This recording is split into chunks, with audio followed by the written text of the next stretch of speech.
Get out. You're trespassing on HOA, emergency seizure property. That's the first thing I heard. A total stranger screaming at me when I opened the door to what was supposed to be my brand new mountain house. Not a welcome, not a neighborly howdy, just a threat from a woman who looked like she owned the place, badge and all. The wildest part? The locks had been changed, the power bill was in her name, and by the time I called the cops to back me up, I was the one who nearly got arrested. Yeah, that happened. Ever had a stranger make you question your own sanity?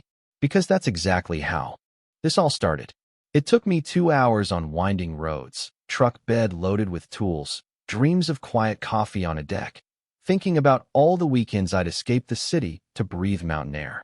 The Henderson place, supposedly abandoned for a year, was a steal, cash purchase, title clear, taxes current, seller seemed fine. I thought I'd done everything right. If you're already shaking your head, you're smarter than I was. But you know what they say, hindsight's 20/20ths. I pull in and right off, something's wrong. There's a Honda Civic in my driveway, not just parked, but settled. Tires half flat like it's lived here forever.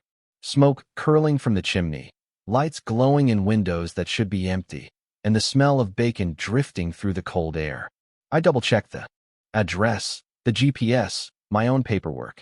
It's mine, but it sure doesn't feel like it. I'm standing there with a stomach full of dread, carrying paperwork that suddenly feels like Monopoly money. I ring the new doorbell. Wasn't there last time I toured the place, and brace myself for squatters. What I got was a woman in her 50s, blazer over jeans, badge hanging from a lanyard. Folder thick with paperwork. She opens the door and hits me with that line, voice sharp as broken glass. Get out. You're trespassing on HOA emergency seizure property. I stammer, pull out my deed. Try to explain, but she's got answers for everything. Legal jargon, federal statutes, community safety. She's holding keys to every lock. Her mail is stacked on the counter.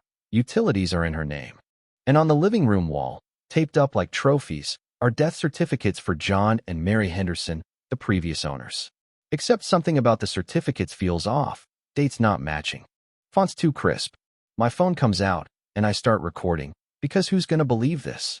I'm filming her setting up this little fraud operation, and then sirens echo up the valley. Diane just smiles, calls the cops before I can even process what's happening. Deputy Santos arrives, and she flips into victim mode so fast it'd make your head spin. She's got restraining orders, formal complaints, a performance worthy of an Oscar, and suddenly I'm the one in handcuffs, standing in my own house, holding a deed that no one wants to see. The cop studies her folder like it's gospel, explains to me like I'm a child.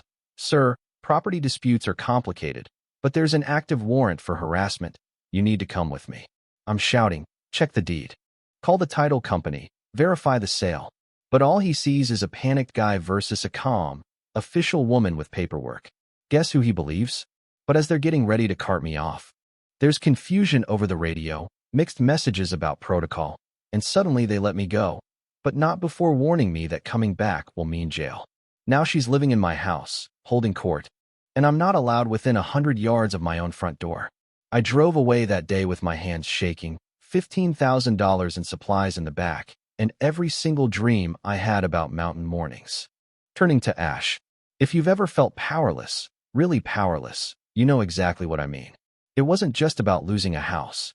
It was about losing trust in the system, in yourself. I was ready to sell everything and disappear. But then my phone rang. It was a voice I didn't know, old, trembling, but sharp. Eric, this is Harold Brennan. I live down the mountain. Don't go home. Meet me behind the grocery store, and I'll explain. Now, at this point, I was so desperate for answers I would have met Bigfoot if he promised me the truth. Harold looked like your classic retired accountant. Neat khakis, pressed shirt, wire-rimmed glasses, but the fire in his eyes was something else. That woman's been casing your property for months, he told me. This is no one-off. I've seen her run the same game on 3 other houses before you bought this one.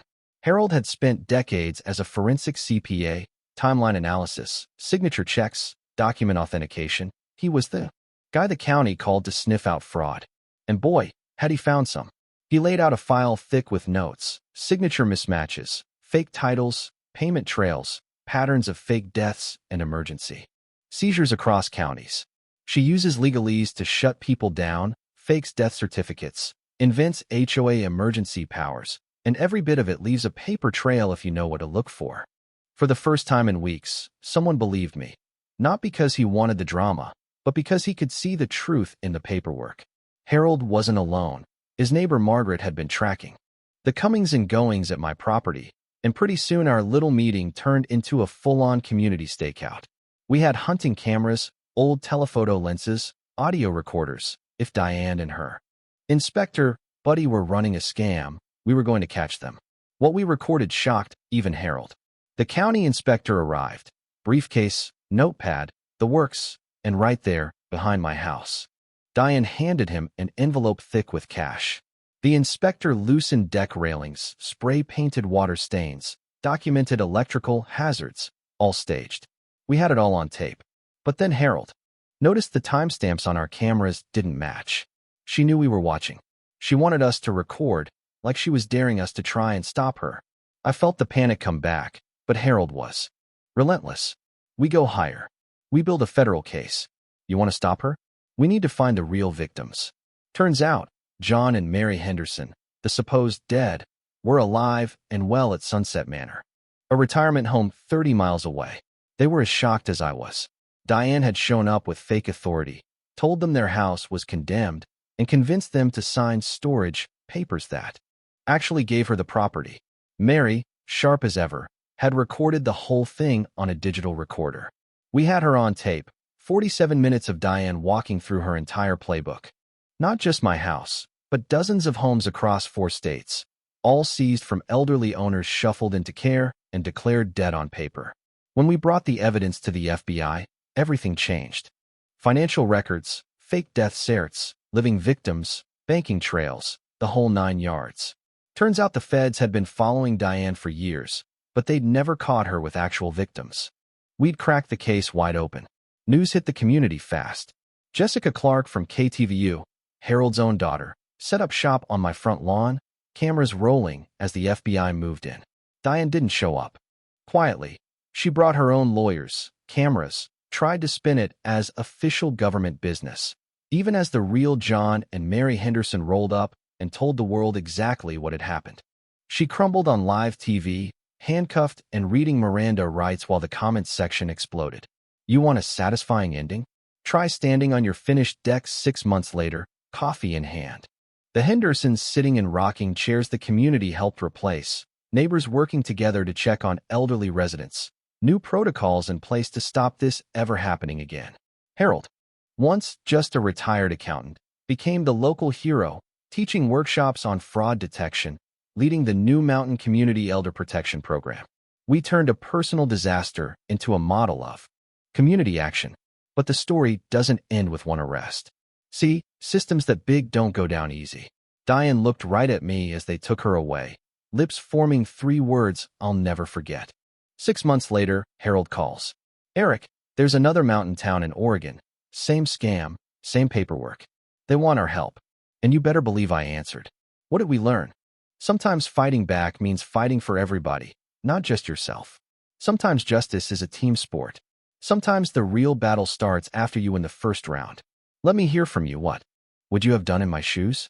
Ever seen community fraud up close? Or had to fight official-looking criminals? Drop your thoughts below, hit like if you made it this far, and subscribe for more. Stories that'll make you question everything you thought you knew about home, law, and neighborly trust.